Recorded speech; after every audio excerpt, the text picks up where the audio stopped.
It's never been easier to get on the water with Academy Sports and Outdoors. Stop by your local Academy store or online at academy.com today and shop great gear from fishing's top brands like Luz, Zebco, Abu Garcia, Shimano, and more. Fisherman's Post. More fish, more often. Hello, everyone, and welcome to the Fisherman's Post Saltwater Podcast Series. This episode is titled Kayak Fishing for Big Reds off Oak Island, and I'm going to be talking to Captain Jerry Dilsaver. Just about everyone's familiar with Captain Jerry Dilsaver out of that Oak Island area. We're going to be covering such areas as preparing, launching, catching bait, locating fish, fishing, and then releasing fish. I'm Gary Hurley of Fisherman's Post. Fisherman's Post has been serving the saltwater fishing community of North Carolina since 2003. We've been bringing you fishing reports, fishing information, fishing tournaments, fishing schools, and now in this latest and greatest chapter of the Saltwater Podcast Series, where we reach out to our captain and guide friends from up and down the North Carolina coast and ask them to share with us their thoughts, their insights on how to catch more fish more often. Although I believe the higher goal isn't just more fish more often, but to get you guys confidence and energy to grab your friends and family and spend more time together on the water more often. And in this mission and in this endeavor, I'm joined, just as I am every week, with Billy Thorpe of Thorpe Creative. Hey, Billy, ready to talk? What's up, Gary? Good to see you, man. Excited about this topic. I'm a fan of kayak fishing, so good job on getting some more kayak fishermen in here to talk about the sport. It's really fun, really great.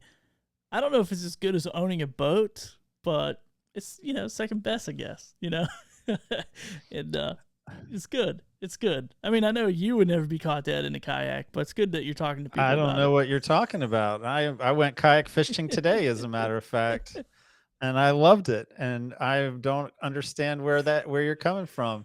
And now I have my good longtime friend Jerry Dilsaver on the side. I mean, he is fishing royalty basically. Like everyone knows Jerry. And I Everybody. got him on, and we're going to talk kayak fishing. And I don't understand where you're coming from.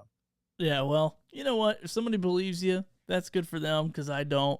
But if you want a boat, if you're looking to upgrade that kayak to a boat or add a boat to your fleet, right? That's what we're talking about, fleets. Then you can go to Marine Warehouse Center and they'll get you set up, whatever kind of boat you want, whatever kind of fishing you want to do.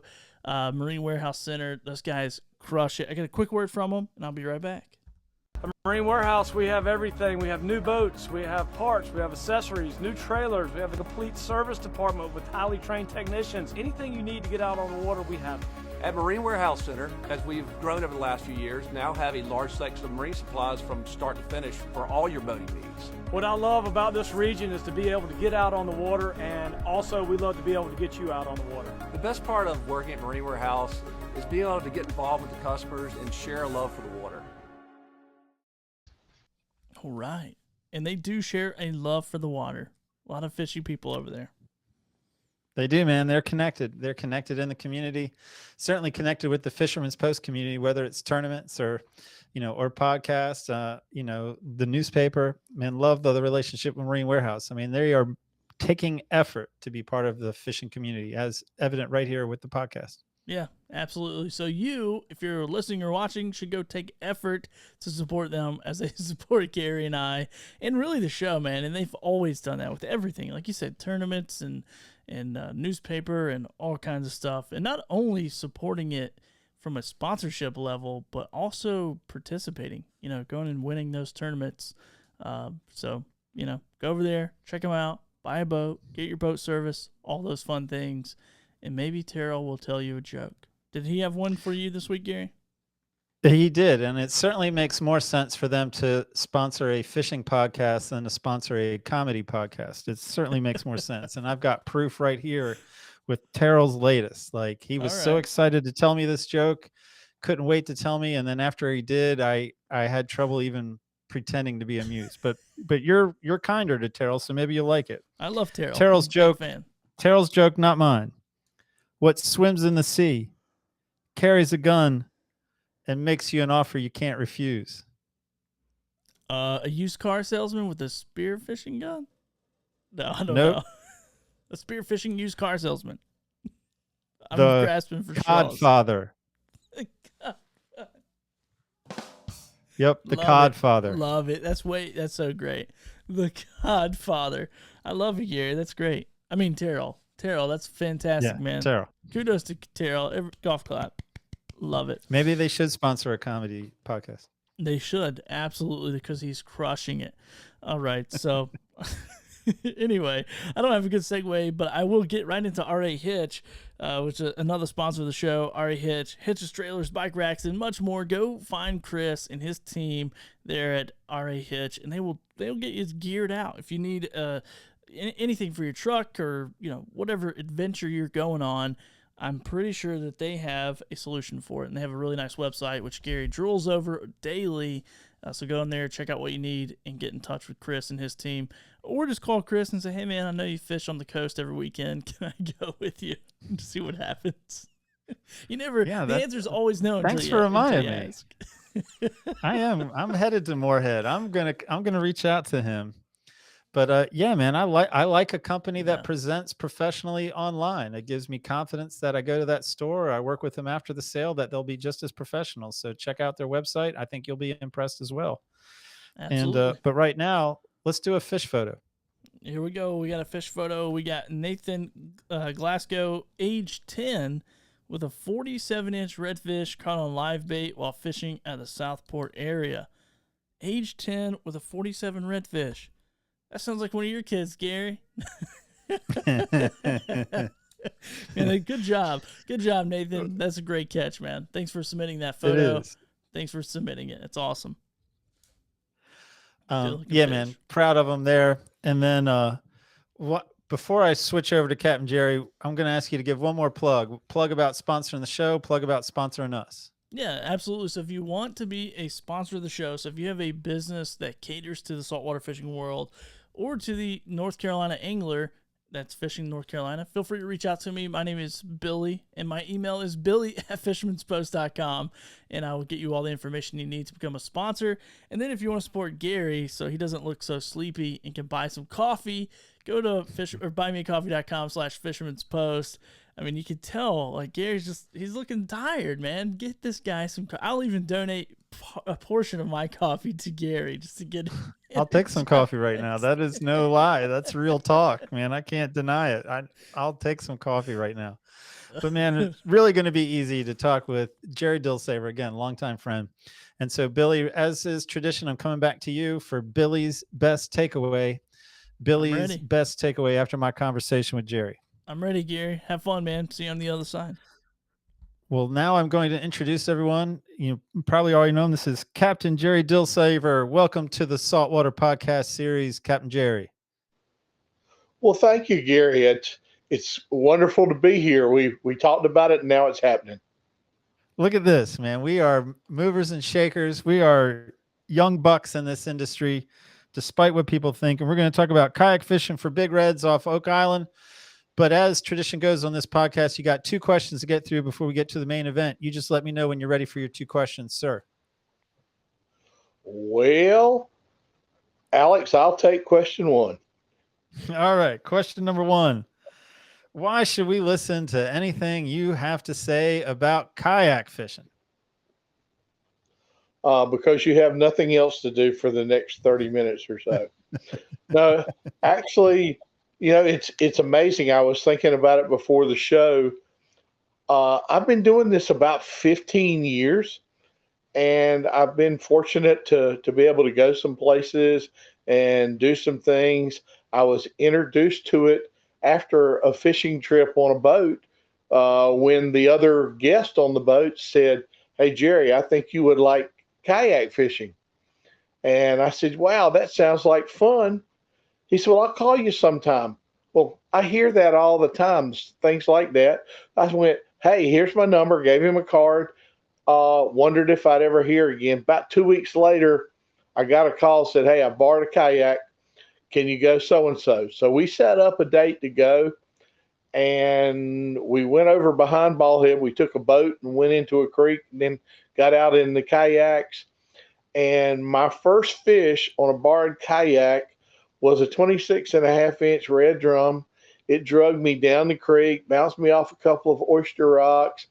I was laughing so hard by the time I got the fish under control that it was hilarious. But I was hooked. I owned my own kayak within a week. Um, I I continued as people do. You start with one to see if you're going to like it, and you keep upgrading. And I got fortunate about 10 years ago that the folks at Hobie said, "Hey, we like what you're doing. Would you be interested in fishing our kayaks exclusively?" It was a hard offer to turn down. I've continued fishing them, and I have to say, I like the pedal powered kayak. My range has quadrupled from what I could do with a paddle. Um, and it's just you can do things with your hands. You can cast. When I was paddling, I never could cast till I put the paddle down. But I have fished from the backwaters. I've fished freshwater. I've even caught catfish out of these things. But living down here at Oak Island, where we've got this south facing beach, there's not a whole lot of surf. We can get out most days. So, especially for our topic tonight, I've been fortunate to be able to fish in the ocean in my kayak a lot. And the thing that I like the best is these big red drum. And there's some experience. Hopefully, somebody else will learn from it. Well, I usually prefer a more detailed response to that question, but I'm going to go ahead and accept that short answer so that I can move on to question number 2. Captain Jerry, you share a first name with a famous musician, and more than a first name, you share something of a resemblance with a famous musician. I'm talking about Jerry Garcia. I know he plays guitar a little better than me, or did play guitar a little better than me. And I'm going to give you a softball question because I'm thinking to myself, there's no way this dude I'm talking to right now isn't a Grateful Dead fan. There's literally no way. So all I need you to do, Jerry, is give me one other person in the Grateful Dead band other than Jerry Garcia. Oh, dang. Uh, Gary, you have caught me off guard. You've got me speechless. Well, you're going to have to shave that beard because you can't represent like that. Bob Weir, Phil Lesh, there's a bunch of them. I didn't know them. I had to look them up. I'm a Grateful Dead fan, but I didn't know the other names. Well, I guess it was Lesh that I was trying to come up with and couldn't. But anyway, I didn't. So, Gary won, Jerry none. Well, let's hope you do much better talking about big reds and kayak fishing. And let's go right in. I think the talking points had us preparing to get out. So let's set the stage. Jerry, help us prepare to launch from the beach to go searching for big reds. Okay, well, the first thing you've got to do is get over to the beach. And the best way to do that is a couple of teenage sons to carry your kayak and all your gear for you. But if you don't have that, there are some roller setups, and a North Carolina company, Boondocks, makes one that they call landing gear. The wheels fold down to get you to the water and fold up once you get in. So you get down to the water and you start setting your boat up. Now you want a fish finder. And I have folks all the time say, "Oh yeah, you put a fish finder on a kayak." Well, yeah, actually I put a fish finder and a GPS on my kayak. And it took a few years, but I have come over to where I even like the side imaging fish finders. And the reason there is to help you find those schools of bait, because that's where the big reds are going to be. And if I can look 50 feet to each side, I can cover a whole lot more water than just looking down under me. Now, how do you power them? I'm going to show you something. This is a little battery here. It's from the Naqua Corporation, which is up out of Asheville. This is a 10 amp hour, 12 volt battery. It will run my fish finder almost 2 full days. 2 short days, it'll run off of one charge. And you see next to my hand, It's not a big unit. Now, the other thing you need is some way, ideally, to carry some live bait. You can do this on artificials and dead bait, but live bait is going to be a little more attractive to the fish. And so you want something to carry it in. Now, Hobie makes a couple of live wells that fit their boats. I've seen live wells made out of coolers. I've seen them made out of trash cans. Whatever works for you. Heck, you can go back as simple if you don't overload it and use one of the old yellow and white Floetrol minnow buckets. But ideally, carrying a few live baits out with you is going to give you the opportunity there to fish. And you need some rod holders. It's going to take using your kayak a little while to see where they go. But I'm going to give a plug too. Stealth Rod Holders is a family-owned company down in Georgia, and they make a rod holder that attaches and looks like this. What I like about this is your rod locks down into it, and that rod is locked at this point. You're not going to pull it out, but all you have to do is raise it, and it comes right out. Why is that important? Because I like to be fishing one bait that's doing its own thing with that rod in a holder and then another in my hand so that I can be jigging or casting an artificial or popping a cork or whatever. It gives me the way to fish it. So find a way to see what's going on around you. That's the fish finder. Carry some live bait with the bait well. Have rod holders that you can use. Now, you're not going to use a gaff, and these fish are probably going to be too big for a net. So some grippers will work for you there to control him long enough to get the hook out. Carry a paddle, even if you're in a foot-powered kayak. There'll be some times that you want to use it. But don't take anything you don't need in the ocean, because there is a possibility that you turn upside down and whatever isn't tethered or floats won't be coming back in with you. That is a great rundown, man. I follow the list. I follow the logic behind the list. On just a simpler fish level, like what kind of rods are you putting on the boat when you're targeting the big reds? I use some star rods, and they make some spinning rods that are live bait style rods. They have several series, but going back to sometimes you might get upside down and drop something. In their aerial series, they're not the most expensive rods in the line. They have a pretty good action. If you lose one, you're not going to be crying. That's 7-foot live bait action.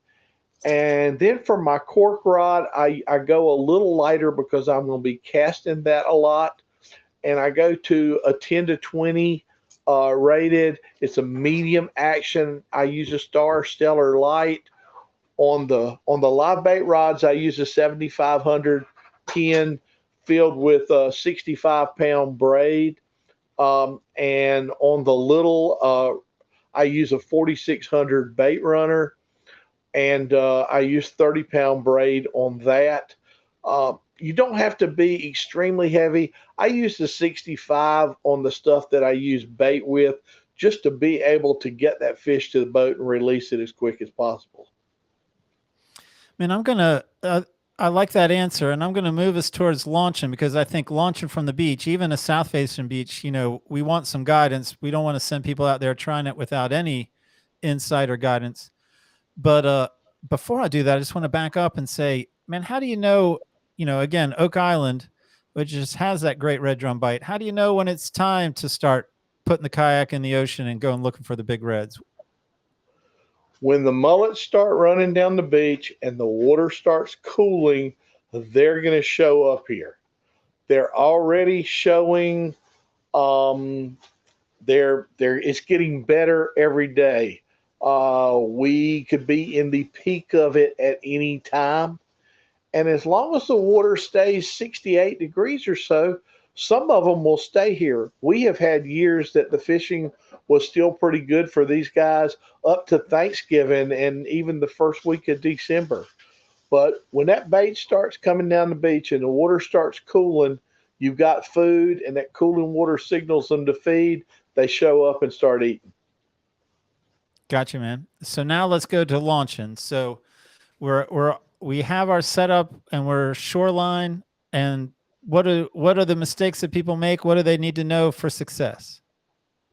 Okay, well, the first thing I'm going to tell somebody that wants to try this is go down for a day, maybe a morning, maybe an afternoon. Take no equipment, your paddle, your PFD, and your kayak, and just practice going out and coming back in. You have nothing to lose if you roll over, make some mistakes, understand how the waves are going to push you around, and that's going to happen. Now, what you ideally want to do is heading out. I walk out to, knee deep or a little deeper water, holding my kayak beside me. I'm giving a loose timing. I mean, I'm not sitting there looking at my watch counting seconds, but a loose timing for how often the sets come. Because even on our south facing beach, we do have sets that might be 2 feet instead of 1 foot. So you time those, realize what you've got for time, wait a set out. When the last set wave breaks and rolls under your feet, jump in the kayak and head straight out. Your first concern is to get past the impact zone. Now, many days you can do that without encountering a breaking wave. If the waves are big and you have any concerns, don't go. But eventually, as you do this, you will be headed out and a surprise wave or something will come in. You want to either get over that wave before it breaks, or you want to let it break and dissipate a little energy before you punch through it. So time your pedaling or paddling so that you're not reaching it just as it breaks, but either before or after. Once you get past the impact zone, you're home free going out. Now, coming back in is probably more challenging. If you come straight to the beach facing it, you're going to have your back turned to the waves. But once again, come up just outside that impact zone, get a feel for how well spaced the sets are, let a set go through, and go in. Now, some of the folks that I fish with like to get up to there and turn around, and they actually back in so that they can be facing the waves. And that does allow them to see if a bigger wave sneaks in on them or whatever, they can stop trying to go backwards and get a little momentum and face it straight on. And some of the guys even jump off their kayak and hold on to the bow handle and float it in until they can stand up and walk and then take it in. The idea is to get in and out without going over. And my suggestion for when you have your equipment with you is to lay it all down and strap it down to the kayak as you're going in and out. That way, if something happens and you do roll, you don't break your rods and stuff. All right. So we're going to hope that puts us successfully outside the impact zone, outside the break line. I know from talking with you pre-show, a conversation about bait, about whether or not you're catching, say live bait for the day prior to launching, or if you're catching your live bait after launching, and wasn't surprised to hear that it's both. So let's hear your insights on how to put a few of those live baits on your kayak for a day of big red drum fishing. Okay. Well, always we look before we launch. If those mullets, which are part of what brings the red drum in, if they're running down the beach, many times they'll be close enough that you can go to knee deep water or a little deeper and throw like a 4-foot cast net far enough to catch them. And I say 4 instead of a 6 because most people can throw it further. I have a 4 that I actually had to add rope to it because I could throw it further than the rope was on it. But if you can catch them before you go out, wonderful. If they're further out, you may have to launch and get past the impact zone and then turn around and catch them. And that 4-foot cast net, you should be able to learn to throw sitting down on your kayak without having to stand up. Some of the young bucks may want to throw a 6 and stand up and do it. I don't mind getting wet, but I like to keep my dignity. So I'm going to sit down and throw the 4-footer. And the other thing is to use what we call a snag rig. And my snag rig, I just tie like 15 to 20 feet of heavy mono on the end of the line coming off a reel. At the very end of it, I'll make a loop and attach a jig.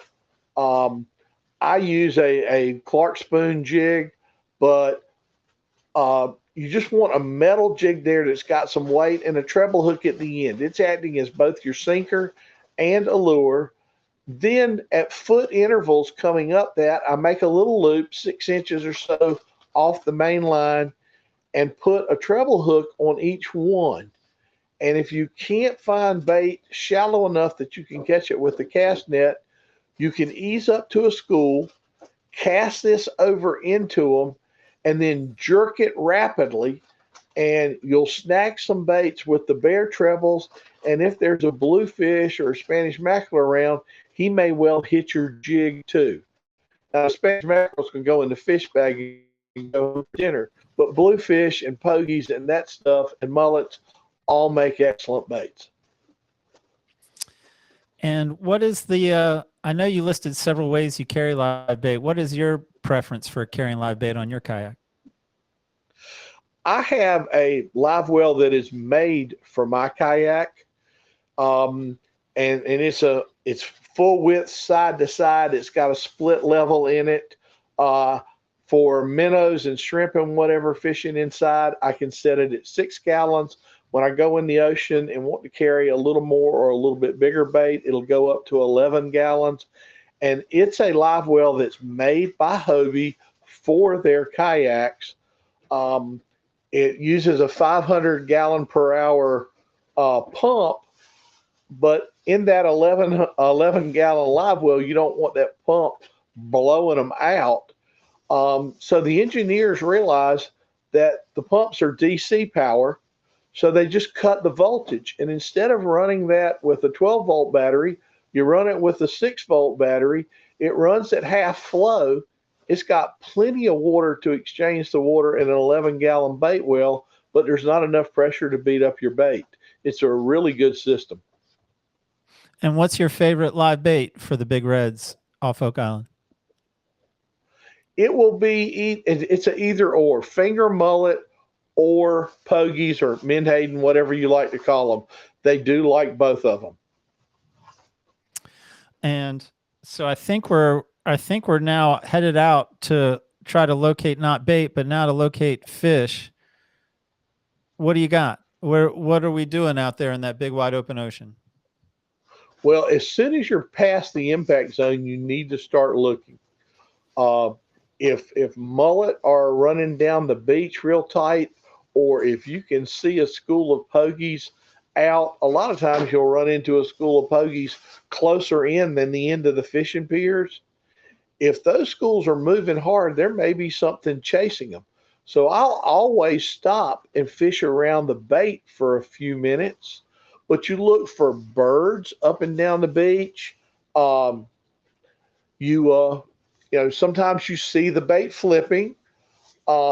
Look for muds. Even in 15, 17 feet of water, if there's a school of bait down there with some big reds chasing them, they're going to be kicking up mud, and you'll see that muddy spot up on the surface, and you can fish that. And then there are the known areas. There are some old blockade runner and other wrecks scattered up and down the beach here. There is a place down off of Castle Beach where the cooling water from the nuclear plant comes out. It's nicknamed the hot hole. The water there year round is a couple of degrees warmer than the ocean water. And we have several artificial reefs fairly close to the beach, but the one that gets the most attention from kayak fishermen is Yaupon Reef, which is only about a mile and a half off the beach. And Oak Island has a lot of public beach access areas, and you can go to one that's straight in from it if you want to go off that far. I really start looking sooner. And there's some areas west of Oak Island Pier and east of Ocean Crest Pier. There's some areas in there that have a little bit of mud bottom, and sometimes the menhaden get on those and the big reds follow them into them. But I often stop before I get to 25 feet of water. Now I have some friends who think they're going to Yaupon Reef after big reds every time they launch, and a lot of them do. And that is a huge reef, and there are almost always some on it. But I typically can find some inshore and not have quite as much effort expended getting to and from. I can use that fighting fish. So I understand Yaupon Reef to be a big, expansive area too. Any idea like how big, like how much zone there is out there to target? Yeah, actually, I am one of the members of the Long Bay Artificial Reef Association that works on the reefs down here. And Yaupon Reef is dedicated for a mile. When there used to be a buoy there, that buoy was supposedly in the middle. It was close. So a half mile in any direction from that buoy was potential for structure. And Yaupon Reef is the most extensively covered bottom because of the way that the materials are deployed. During the winter, there may be a barge down here that they load up over at the state ports and bring out with materials, and it might be scheduled to go to one of the other reefs or further offshore. But if the wind's blowing hard and whatever, and they can't get to that deeper reef, they need to clear the barge, so that material goes on Yaupon Reef. So there is material for most of that mile at Yaupon Reef. And then I have a follow-up question about the hot hole with that water upwelling. Does that upwelling cause any problems for kayaks, or is it, easily defined and you just make sure you're on the edge of it and not in it? Good question. Don't go right up in it. It's actually sort of bubbly, if you will, where it first comes to the surface. Stay a little ways away from that. Now, it will often turn into a tide line 100 yards away, and the fish may be on the inside of that. There are 4 8-foot pipes that run from the beach out to it. And so there's a little hump on the bottom there if you'll pay attention on your fish finder. So fishing inshore of it is not a bad thing at all. But no, don't go right up and get in that bubbly upwelling. All right. I think that it concludes my follow-up questions on sort of locating fish in popular locations off of Oak Island. So now take us to actually hooking a fish and bringing a fish to the kayak. Okay, well, let's start with live baits. We talked about catching them. You can fish a live bait on the bottom or suspended from the top. Now, I use a rig on the bottom, and you can put a piece of cut bait on this too. I think we can see it real easy. It's sort of a modified Owen Lupton rig. The big difference here is it uses a flat sinker. So if there's any current in the ocean, it's not rolling like the egg sinker. But it has a circle hook on the end, and we use a number 7 at the smallest. 7-aught, 7-aught, 8-aught, 9-aught. so that you hook that fish in the jaw. A mullet hooked through the mouth on the bottom, a pokey hooked side to side through the nose on the bottom. If you're going to fish those up, I use a rig this is a Cajun Thunder Magnum float. It's on a little shaft, so it will rattle and make some noise and you can splash it. I drop down about 30 inches below it to a circle hook. And if you're going to fish a live bait on this, you can hook it under the dorsal fin so that it swims fairly natural. And with this, I will pop it occasionally. Now, some folks like to get out there, they throw that cork out and they're popping it, and they're like, pop, pop, pop. In my opinion, that's too fast. I'm going to pop it and then relax and let that circle that pop makes get out to be 6 feet or 8 feet. That's going to take 10, 12, 15 seconds. Then I'll pop it again. I'm thinking that I want to bring that bait. When you pop it, you jerk the bait up, and you want the bait to settle and then sort of swim back and get natural looking. I don't want to pop it too fast. Now, we can also fish artificials on that. One of the things that I use underneath on that sometimes is an 8-inch curl-tail grub. Now, I've got this one rigged on a bucktail, on a butterbean bucktail, and I will fish it as an artificial bait, throw it over. As soon as it hits the bottom, jerk it and try to jerk it more up than back to you. Make it pop up off the bottom and get seen instead of just coming back to you. And in any of these, if you're popping that cork, you don't want to pull the cork to you.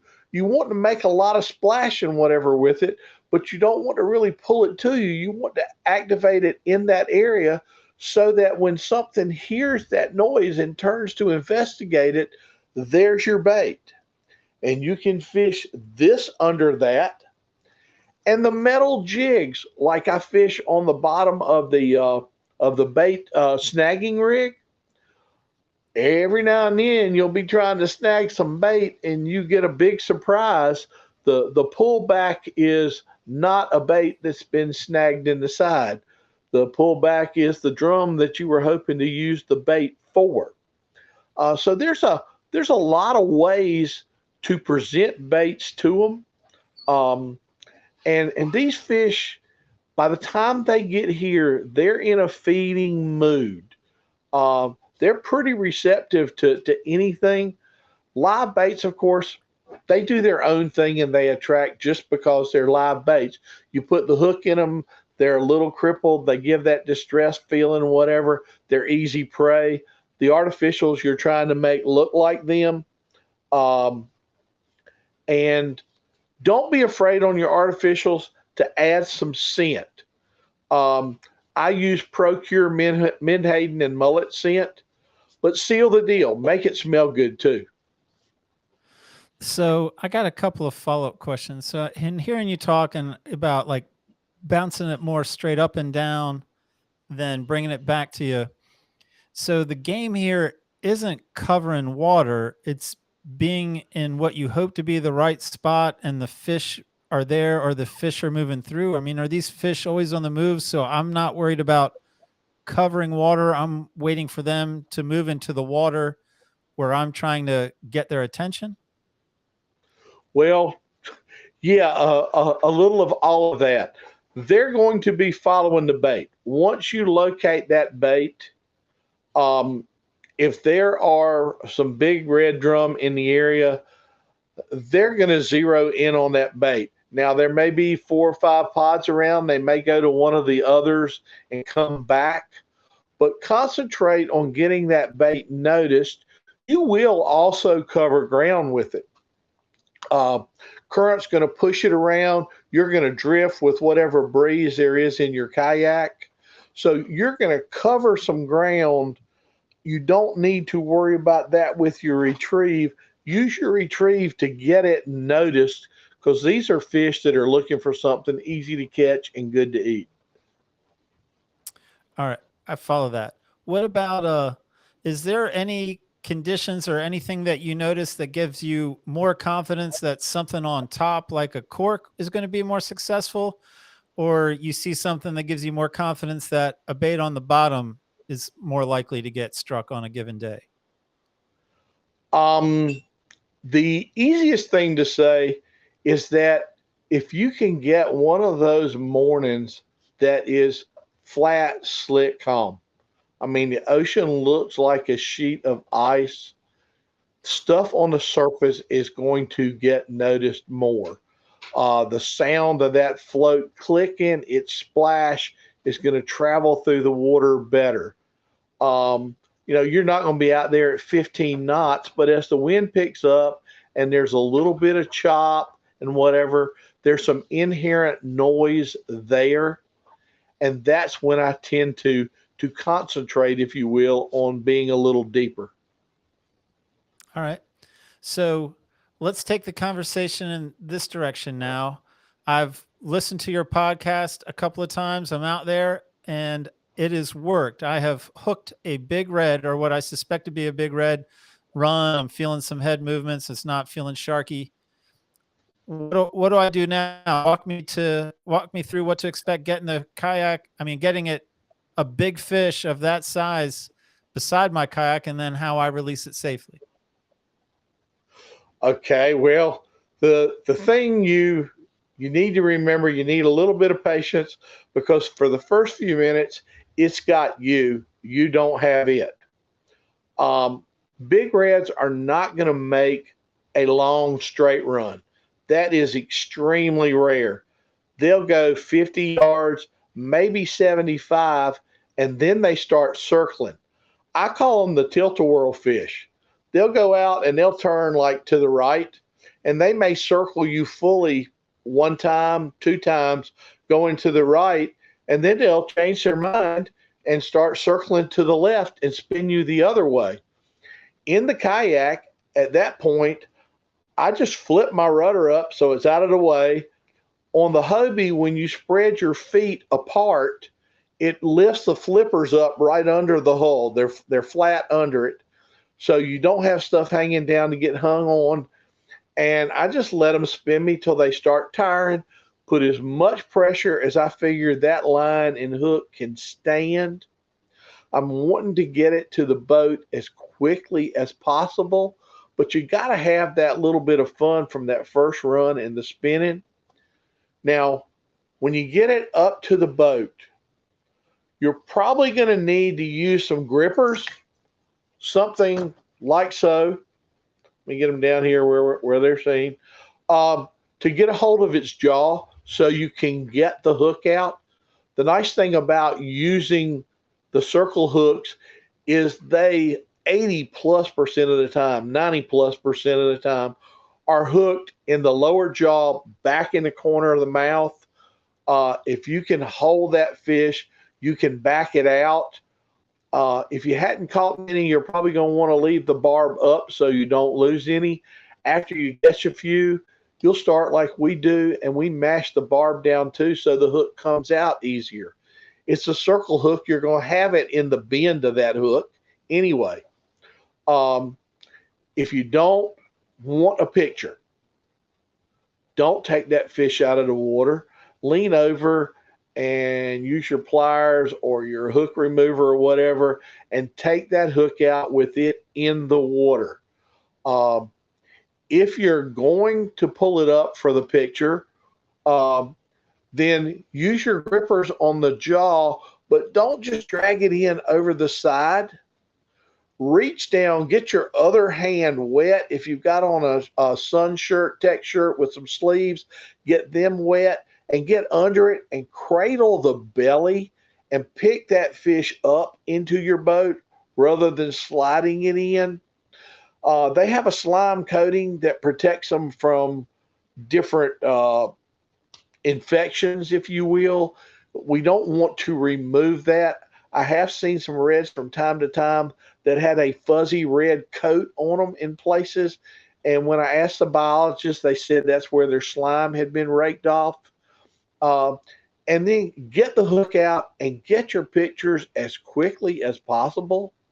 Support that fish as you take it back over. In a kayak, and especially a pedal type kayak, you're in the ideal situation to release that fish great. Don't swish it back and forth in the water. They don't have reverse. When you're pulling them backwards in the water, any water that you just pushed into the lungs, they can't even expel. With your gripper still on its lip, hold its head underwater and begin paddling or pedaling forward. And not fast momentum, but just run some water in that fish's face and you'll feel it kick. Now, I don't release it on the first kick. The second kick, third kick, depending on how long I fought that fish, I just pop the grippers open and you'll watch it just swim right on off, just healthy as can be. It's not going straight down, dead tired or injured. It's swimming off at an angle. And that fish you may catch again, or somebody else may catch again in a day or two. Man, I think that brings us to the end of this Big Red Drum off of Oak Island conversation. But before we wrap it up, I got a question for you. But before I get to that, anything else to add to this conversation that I didn't set you up with a question or something you thought, man, I wish I had mentioned that when we were talking about it? Yeah, the one thing that I realized that I have not said yet is you're going in the ocean in a kayak. Even on a dead, slick, calm day, you're still in the ocean. Things can happen. You could get bumped into something. A fish could accidentally bump into you. A porpoise, a whale, they come in that close. We're not even going to talk about Mr. Jaws. People are a little panicky about them anyway. But you get knocked out or whatever. Do this with a buddy and carry both your cell phone. You may be going to use it to take pictures anyway. If it's not waterproof, put it in a case where it is, and carry a VHF radio so that if something happens, you drop your paddle, the wind's blowing you offshore, your anchor's not holding, whatever, you can call the Coast Guard on the VHF radio or 911 on your phone. And Oak Island does have an excellent water rescue team. We do a kayak tournament here every year, and they come down and have their boat on the beach ready to go should there be an accident. But be safe. You want to be able to do this the second time. So go with a buddy, take your signaling, and always wear your PFD. Don't think, oh, I can grab it, it's close, whatever. Put it on. It can't save you unless you're wearing it. That's a good addition. I'm glad I set you up with that question. And now the final question is, Southport Oak Island has become a hot zone for kayak fishing. And so they're certainly enjoying more than just fall big reds off the beach. Give me the quick rundown of some of the other kayaking highlights of Southport Oak Island throughout the year.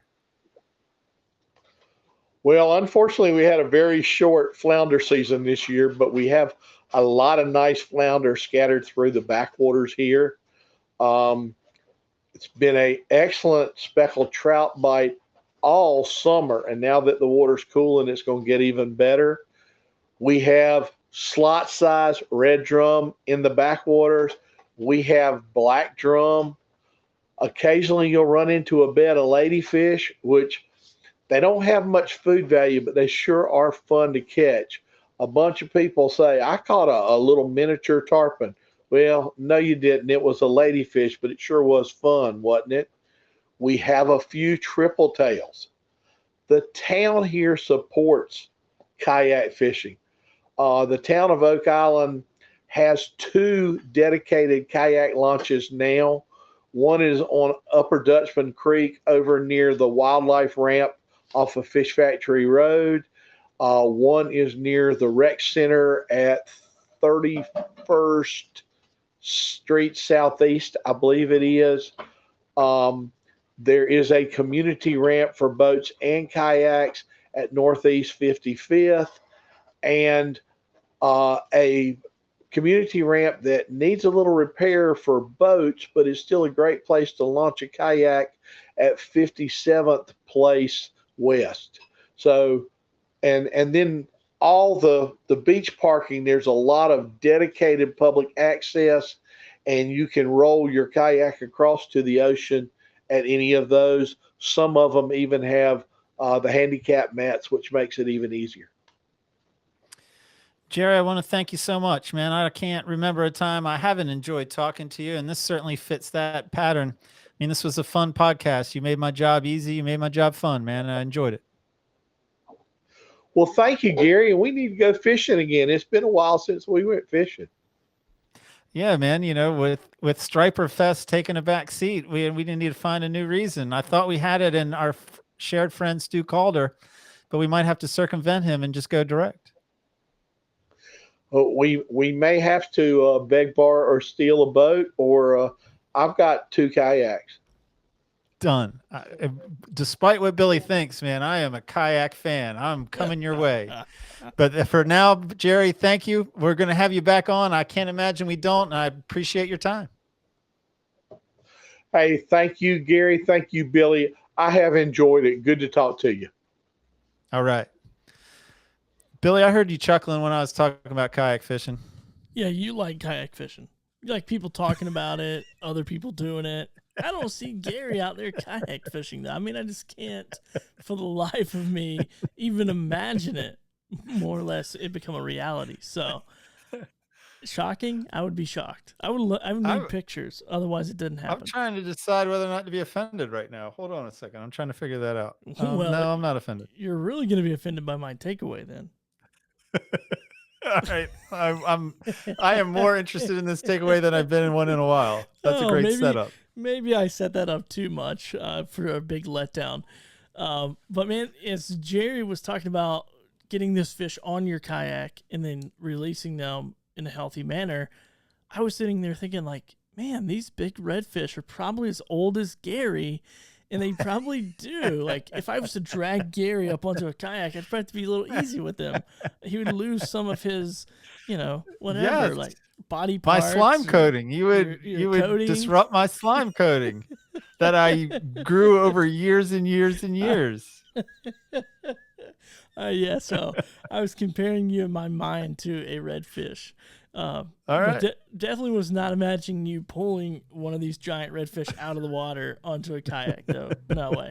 I mean, maybe if you and Jerry... I'm going to show you. Yeah, okay. I would love for you to show me. I would love for it. Because I think what would happen is you and Jerry go kayak fishing. You hook up on one. You get it close, and you're like, hey, Jerry, can you come over here and do the rest of it for me? I'm just going to eat a snack. Kind of that. That's what I imagine this going like. I am an accomplished angler being dissed by a Tennessee boy. I fish 2 times a year, Gary. Don't count me out just yet. I can cast my own rod, though. I know that. I did. That is one of my favorite Billy's best takeaway. I appreciate it. And I'm going to give you the floor. Wrap this episode up, man. You're rolling. Oh, man. Well, Gary, it's always fun, dude. Love hanging out, even virtually in this moment that we're in. Love being on the show. So really appreciate Jerry. Really appreciate our sponsors, Marine Warehouse Center, RA Hitch, Academy Sports, who sponsored the show. Go support our sponsors and also support Gary and I. And Gary needs a coffee. He's getting, like I said, he's getting old, right? So he needs some of that. Yeah. He needs some of that juice to help him out. So go to fisherman's or buymeacoffee.com/fisherman's post. Buy Gary a coffee, and we'll see you guys in the next episode. Gary, thanks a lot, man. Thank you.